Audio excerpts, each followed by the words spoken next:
하나님께서 저에게 은혜를 주셔서 교회를 건축하는 일이 한 번 있었습니다. 그 교회를 건축하고 그곳에서 오랫동안 사역할 것 같았지만 하나님께서는 저를 금방 다른 교회로 옮겨주셔서 다른 사역을 하게 하셨습니다. 그때는 왜 그렇게 하셨을까? 교회 지을 때 힘들고 어려웠는데 왜 그곳에서 계속 목회하게 두지 않으시고 저를 옮기셨을까 궁금했지만 금방 시간이 지나서 깨닫게 되었습니다. 마음이 있는 곳에 나의 정성이 있기 때문에 하나님은 하나님을 바라보게 하시는 것이지 교회 건물을 바라보게 하지 않으시는 거죠. 그래서 옮겨주셔서 교회 건물이 아니라 하나님을 바라보게 하셨습니다. 그동안 우리 교회가 또 우리 시온 찬양대를 통해서 하나님께 큰 영광 올려드렸는데 그 중심에 우리 이충현 지휘자님이 계셨습니다. 하나님께서 또 우리 이충현 지휘자님을 또 다른 길로 인도해 주시려는 기획을 갖고 오늘 우리와 이별하게 되었습니다. 사람의 마음으로는 참 아쉽고 이별이 슬프지만 하나님께서 인도하신 길이니까 또 순종하면서 떠나가는 우리 지휘자님에게 축복하며 또 박수하며 같이 기도하고 싶은 마음이 있습니다. 잠깐 자리에서 일어나시고 뒤로 돌아주실까요? 우리 성도님에게 인사하실 때 큰 박수로 한번 격려하겠습니다.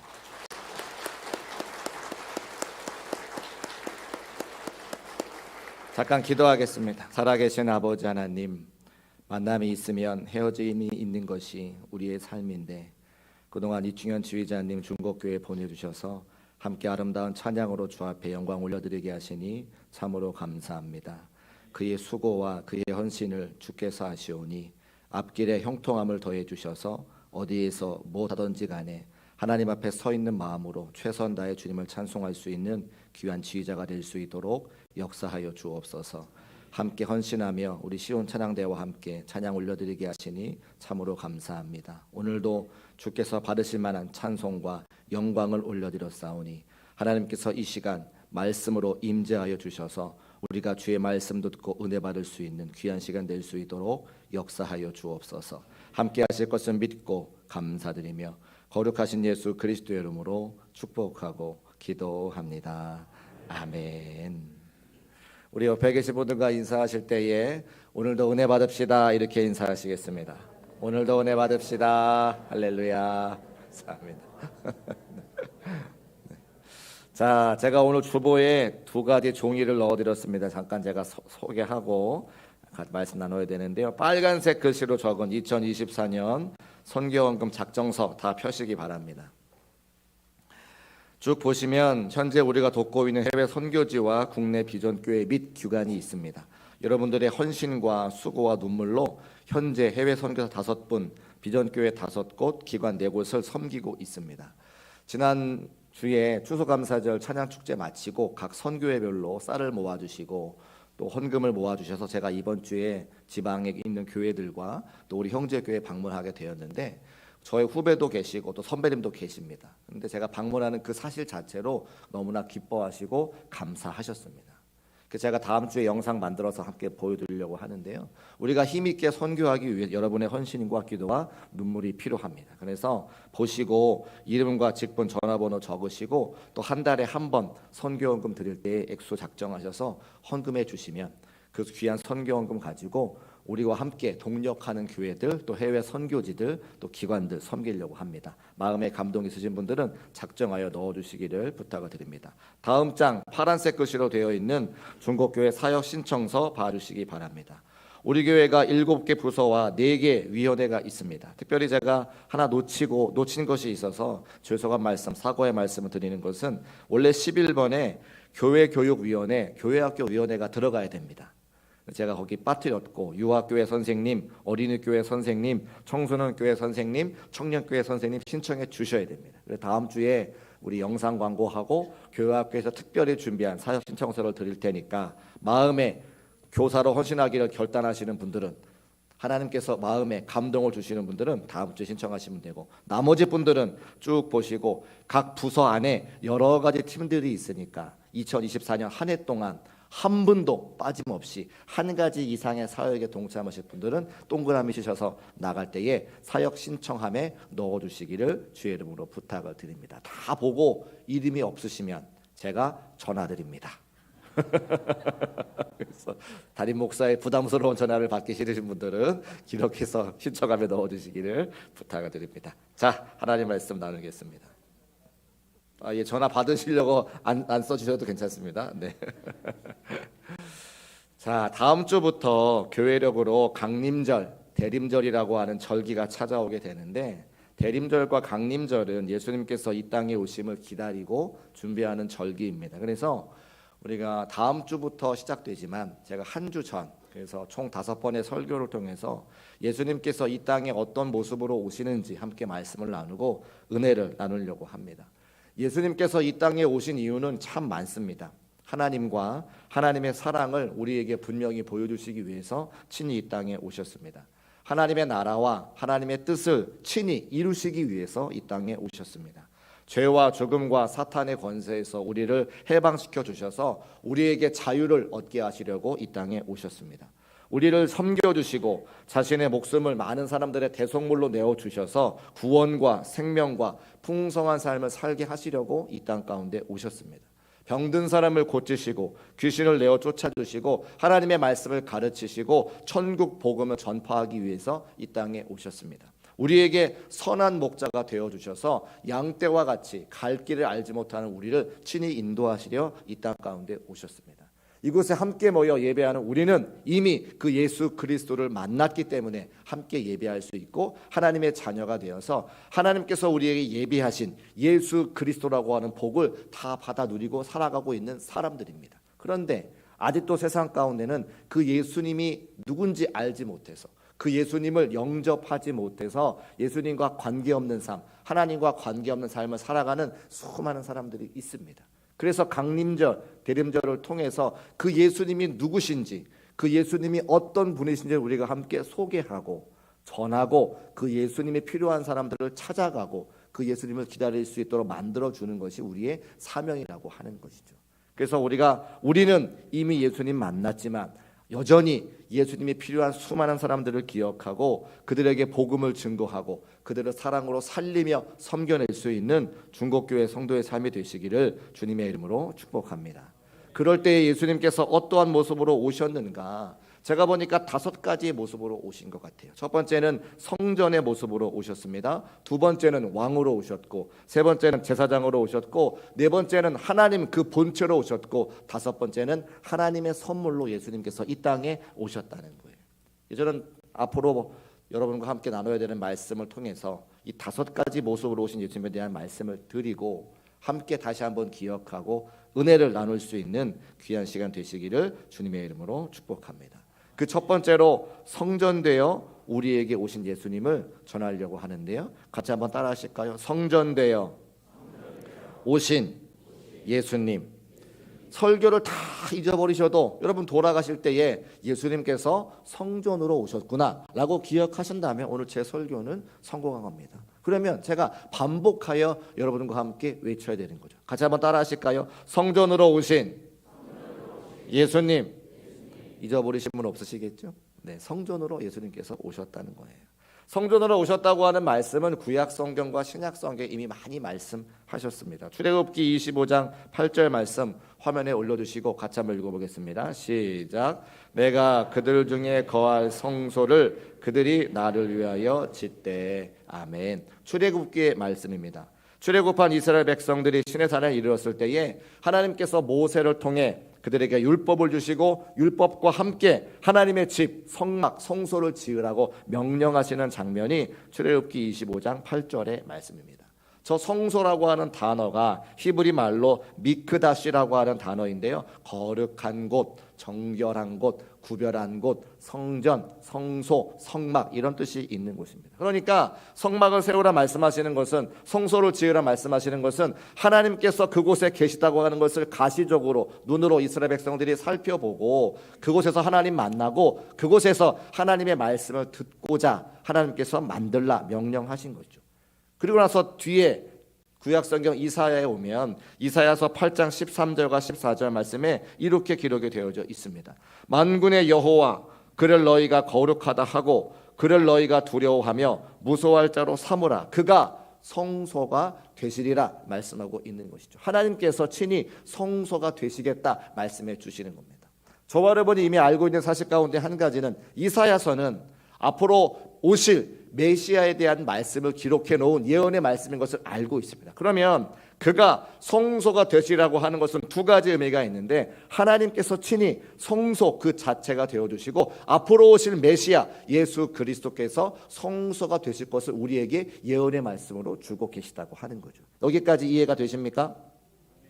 이해가 잘 안 되시나 보네요. 이해가 되세요? 다시 말씀드립니다. 하나님께서 친히 성소를 지으라 말씀하시고 내가 그 성소가 되겠다 말씀하시고 곧 그 이야기는 하나님의 본체이신 예수님께서 이 땅에 성소로 오시겠다고 구약의 예언의 말씀으로 이사야 선지자를 통해서 말씀해 주셨다고 하는 거예요. 그리고 신약 성경에도 말씀하고 있습니다. 신약 성경 요한복음 2장에서 예수님께서 공생의 사역 시작하신 그 첫 번째 유월절에 예루살렘에 올라가시죠. 성전에 들어가 봤더니 그 안에 소와 양과 비둘기 파는 사람들과 돈 바꿔주는 사람들이 마치 시장처럼 성전을 다 어지럽히고 있습니다. 예수님께서 화가 나셔서 노끈으로 채찍을 만들어 그 소와 양과 비둘기를 다 성전에 내어 쫓으시고 돈 바꾸어 주는 사람의 상을 엎으셨습니다.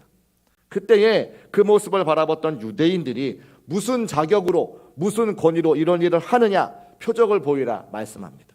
그때 예수님께서 요한복음 2장 19절 말씀에 너희가 이 성전을 헐어라 내가 이 성전을 사흘 만에 일으키리라 말씀하시죠. 그 이야기는 무엇입니까? 성전 되신 예수님께서 십자가에 달려 돌아가시면 3일 만에 부활하실 것을 말씀하셨지만 거기에 있는 많은 사람들이 그 예수님의 참 의도를 깨닫지 못하고 뭐라고 이야기합니까? 어떻게 46년 동안 지어진 이 성전이 무너뜨리고 3일 만에 지을 수 있느냐? 그런 이야기를 하잖아요. 그때 사도 요한이 성경을 기록하면서 뭐라고 이야기합니까? 그러나 예수는 성전된 자기 육체를 가리켜 말씀하신 것이라.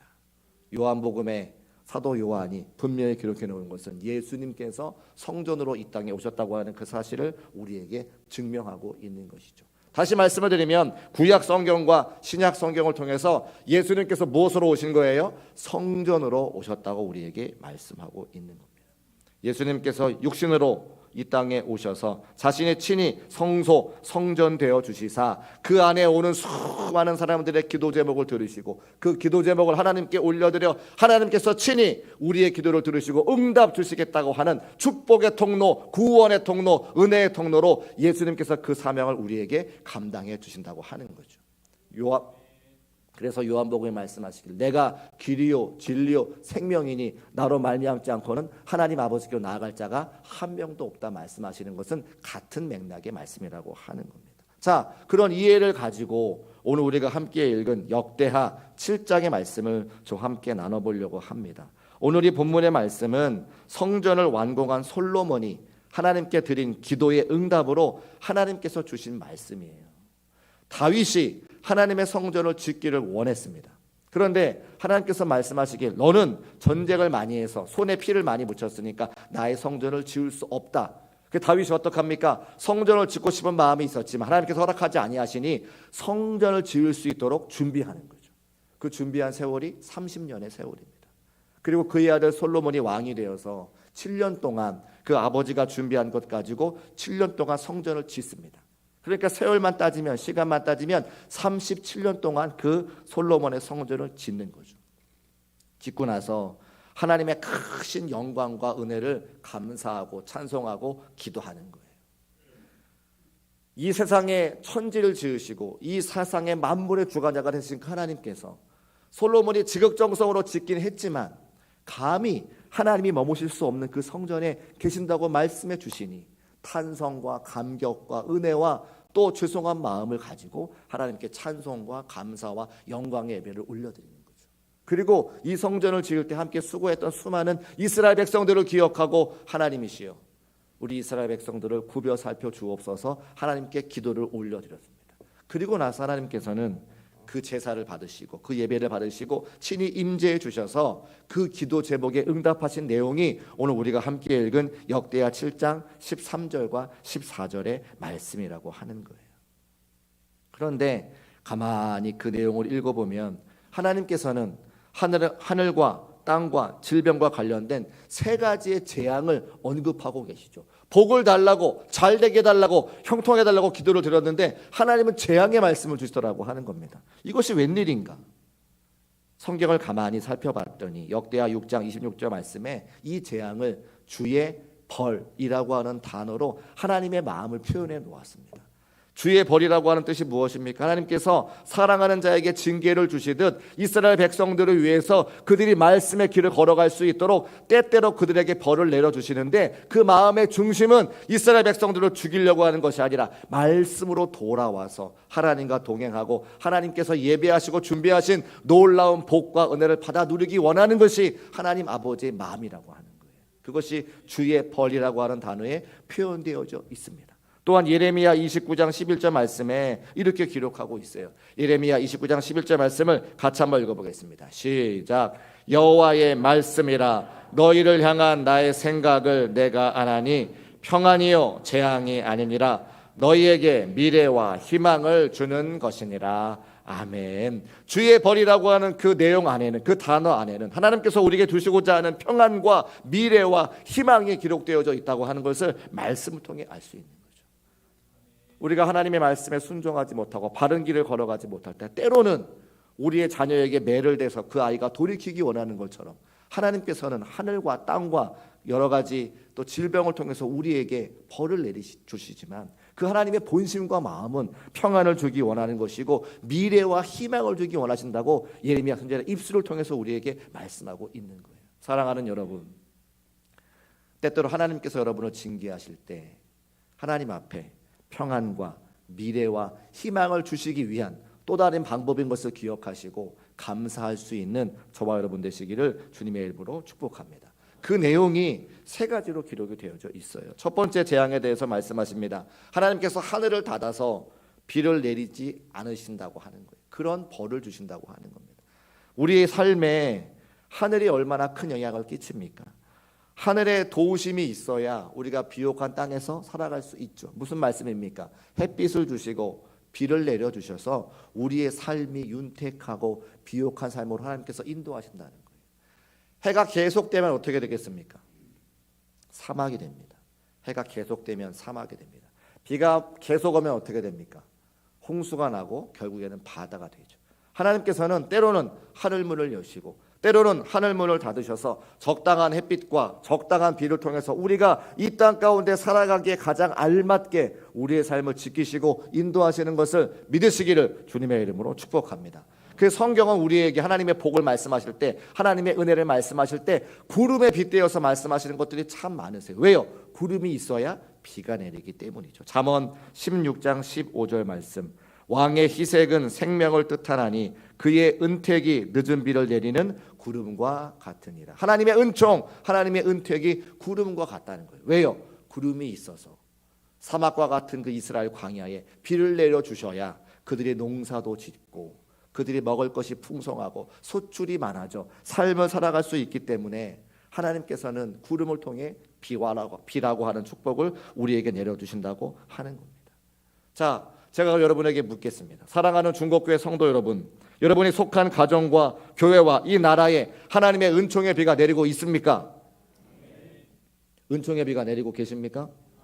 아멘 하시는 분은 더욱더 큰 은혜가 임하시기를 주님의 이름으로 축복합니다. 때로는 내게 지금 주시는 하나님의 은혜가 없는 것 같아 아멘하지 못하시는 분도 있을 수 있습니다. 그러나 하나님의 본심은 우리에게 평안을 주시는 분이고 우리에게 소망을 주시는 분이고 우리에게 미래를 주시는 분이시기 때문에 언젠가 우리가 말씀으로 돌이키기만 하면 하나님께서 예비하신 늦은 비와 같은 또 이른 비와 같은 은혜를 주실 것을 믿음으로 고백하는 저와 여러분 되시기를 주의 이름으로 축복합니다. 그래서 하늘의 비를 우리에게 말씀하고 있는 거예요. 또 예레미야 5장 24절 말씀에 하나님께서 우리에게 하늘문을 닫으시고 비를 주지 않으시는 이유를 말씀해 주시죠. 제가 한번 읽어보겠습니다. 예레미야 5장 24절 말씀. 또 너희 마음으로 우리에게 이른 비와 늦은 비를 때를 따라 주시며 우리를 위하여 추수기한을 정하시는 우리 하나님 여호와를 경외하자 말하는 것입니다. 왜 우리에게 비를 주지 않으시느냐? 우리가 하나님을 경외하지 않기 때문이라고 하는 거예요. 하나님을 경외하면, 하나님 말씀에 순종하면, 하나님 말씀 따라 살면 이른 비와 늦은 비를 통해서 얼마든지 주의 복과 은혜를 주실 뿐인데 우리가 경외하지 않으니 우리의 삶을 돌이켜 하나님과 동행하고 하나님께 예배드리고 이럴 때 아멘 하시는 거예요. 하나님을 경외하고 하나님께 예배드리고 하나님이 기뻐하시는 하나님의 자녀의 삶을 살기를 원하시는 하나님 아버지의 마음이 여기 기록되어져 있다는 거죠.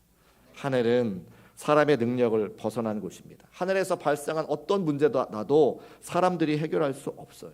하나님이 하늘의 주관자가 되시니 하나님께서 하늘의 모든 문제를 해결하실 수 있습니다. 그 하나님이 받으시기 원하시는 경외와 예배함으로 하나님께서 예비하신 이른 비와 늦은 비의 축복이 우리 모두에게 함께 하시기를 주님의 이름으로 축복합니다. 두 번째 재앙은 하나님께서 메뚜기를 명하여 땅의 소산을 먹어 없어지게 하는 것이라고 말씀하고 있죠. 땅에 메뚜기가 있다는 겁니다. 그런데 메뚜기 그 자체가 중요한 게 아니라 메뚜기로 대변되는 이 땅에 만든 모든 피조물을 이야기하는 거죠. 그 작은 메뚜기 하나도 우리 마음으로 어찌할 수 없는데 세상에 만든 모든 피조물은 다 누구의 소관입니까? 하나님의 소관이고 하나님께서 인도하시는 거예요. 내가 공부 잘해서 내가 좋은 대학에 들어가 내가 좋은 직장 갖고 좋은 아파트 사는 것 같지만 하나님이 돕지 않으시고 하나님이 인도하지 않으시면 그 어떤 것도 내 마음대로 되지 않음을 우리는 이미 알고 있습니다. 사랑하는 내 자녀도 내가 10달 동안 배 아파 밖에 나온 내 자녀도 내 마음대로 되지 않는 걸 우리는 다 알고 있습니다. 내가 건강하지 않으면 하나님 내게 건강을 책임져 주지 않으면 내가 그렇게 가고 싶은 교회도 내 두 발로 나올 수 없는 것이 우리의 인생임을 이미 우리는 알고 있습니다. 이 땅의 모든 것은 하나님의 피조물인데 하나님 만드신 것인데 하나님께서 우리의 삶을 주장하시고 인도하지 않으시면 그 무엇도 되지 않다고 하는 것을 이 땅의 재앙을 통해서 우리에게 말씀해 주고 계시는 것이죠. 이 믿음의 고백이 있는 자가 하나님을 예배할 수 있고 하나님을 경외할 수 있고 하나님께서 우리 땅에 그 메뚜기를 없어주셔서 땀 흘리고 수고한 만큼 거두어 먹게 하시는 하나님의 은혜가 우리에게 있다고 하는 거예요. 사랑하는 중국교회 여러분, 그 메뚜기 한 마리도 어찌할 수 없는 우리들이 왜 하나님을 의지하지 않습니까? 왜 하나님을 신뢰하지 않습니까? 그 메뚜기를 막아주셔서 우리가 땀 흘리고 우리가 수고한 만큼 먹게 하기 원하시는 그 하나님 아버지가 계신데 왜 우리가 세상을 의지하고 왜 우리가 피조물을 의지합니까? 피조물을 만드신 그 하나님을 더욱더 신뢰하고 의지할 수 있는 저와 여러분 되시기를 주님의 이름으로 축복합니다. 세 번째 재앙은 전염병, 바이러스 말씀하고 계시죠. 하나님께서 인간이 통제할 수 없는 세균이나 바이러스 등과 같은 전염병을 다스리는 분이라 말씀하고 있어요. 우리가 함께 코로나 시간들을 겪어왔습니다만 코로나가 무엇 때문에 종식됐습니까? 여러분 우리가 잘 모르는 것이 한 가지 있는데 코로나를 치료제가 개발된 게 아니에요. 코로나가 자체적으로 변이를 일으켜서 감기와 같은 저급 바이러스로 돼서 우리가 그 바이러스를 면역으로 이겨낼 수 있는 거지 코로나 치료약이 개발된 게 아닙니다. 우리가 맞은 주사는 백신이라서 이거 맞으면 이 주사를 맞고 그걸 이겨낼 수 있는 힘을 기르는 거지 코로나를 치료하는 치료제가 나온 게 아니에요. 인간의 뛰어난 지식으로 여전히 그 치료를 개발하지 못했습니다. 하나님께서 그 바이러스를 변형시켜 주셔서 그 바이러스가 우리 면역으로 이길 수 있게 되어 종식해서 마스크 벗고 예배드리는 거지 우리 인간의 힘으로 코로나가 없어진 게 아닌 거예요. 우리는 눈에 보이지 않는 그 바이러스 하나도 우리 힘으로 어찌할 수 없습니다.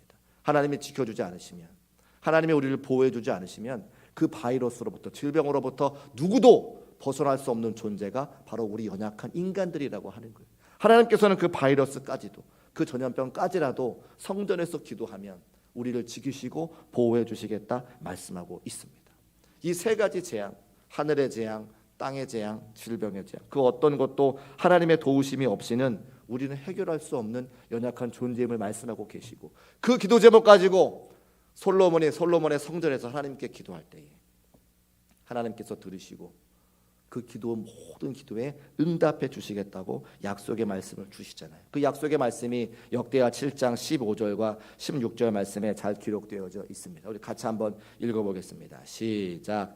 이제 이곳에서 하는 기도에 내가 눈을 들고 귀를 기울이니 이는 내가 이미 이 성전을 택하고 거룩하게 하여 내 이름을 여기에 영원히 있게 하였음이라. 내 눈과 내 마음이 항상 여기에 있으리라. 아멘. 응답을 주신다는 거예요? 주신다는 거예요? 주신다는 거예요. 내 눈과 내 마음이 이곳 성전에 항상 함께 있으리라. 근데 그 성전이 누구시라고요? 예수님이시라고요. 우리가 누구 이름으로 기도합니까? 예수님의 이름으로 기도하죠. 솔로몬이 하나님께 성전 지어드리고 감사한 마음으로 기도 제목 올려드렸을 때 하나님께서 답하시는 거예요. 내 눈과 내 마음이 항상 이 성전에 있을 것이라. 근데 그 성전이 예수 그리스도시고 그 예수님의 이름으로 우리는 기도하니 기도할 때마다 예수님의 이름으로 기도할 때마다 응답이 됩니까? 됩니까? 응답이 됩니까? 됩니까? 응답이 됩니까? 됩니까? 왜 세게 대답을 못하세요? 왜? 이 믿음이 있어야 하나님께서 우리에게 예비하신 복과 은혜를 받아 누릴 텐데 이 믿음이 연약하여 예수님의 이름으로 기도하면 아멘 하세요. 예수님의 이름으로 기도하면 응답의 역사가 나타난다고 말씀해 주시는데, 그래서 성전으로 오셨는데 왜 성도들이 예수님의 이름으로 기도하지 않느냐 이 말이죠. 예수님께서 다시 오심을 기다리는 강림절기에, 대림절기에 우리는 성전으로 오신 예수님을 기억하고 예수님의 이름으로 기도할 수 있는 저와 여러분 되시기를 주님의 이름으로 축복합니다. 그것 때문에 십자가에 달려 돌아가셨어요. 모든 것을 다 이루시기 위해서 십자가에 달려 돌아가셨습니다. 예수님의 이름이 능력이고 예수님의 이름이 소망이고 예수님이 우리에게 충만해지면 세상 부러울 것 없이 살아갈 수 있다는 거예요. 그런 은혜와 사랑이 가득한 우리 중곡교회 성도의 삶이 되시기를 주님의 이름으로 축복합니다.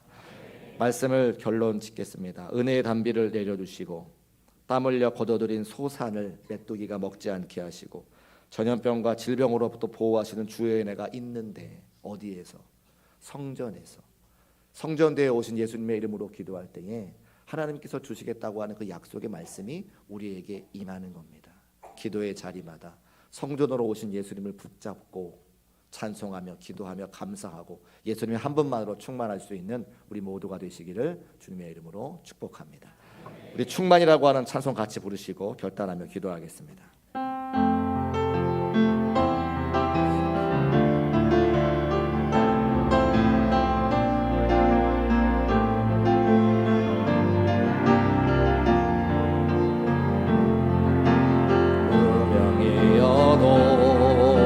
공허하지 않는 것은 예수 안에 난 만족함이라. 가난하여도 부족하지 않는 것은 예수 안에 오직 나는 부요함이라. 2절 찬송합시다. 고난 중에도 견뎌낼 수 있는 것은 주의 계획 있기 때문이라.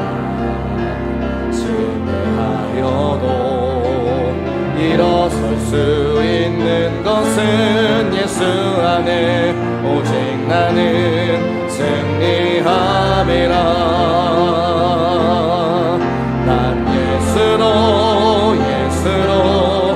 예수로 충만하네. 난 예수로 충만하네. 난 예수로 충만하네. 영원한 왕 내 안에 살아계시네.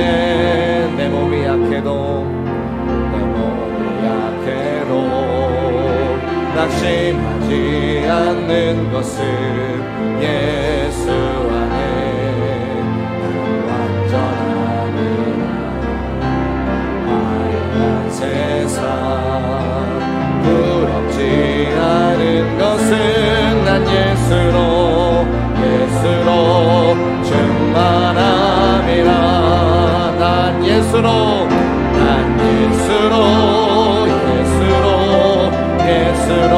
충만하네. 세상 모든 것들도 부럽지 않네. 난 예수로 충만하네.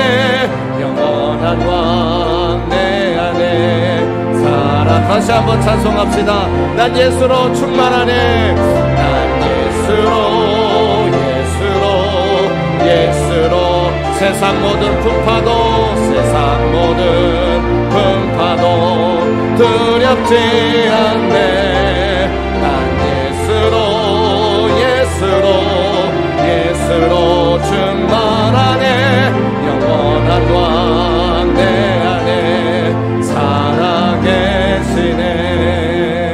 우리 이 시간 함께 합심하여 기도할 때에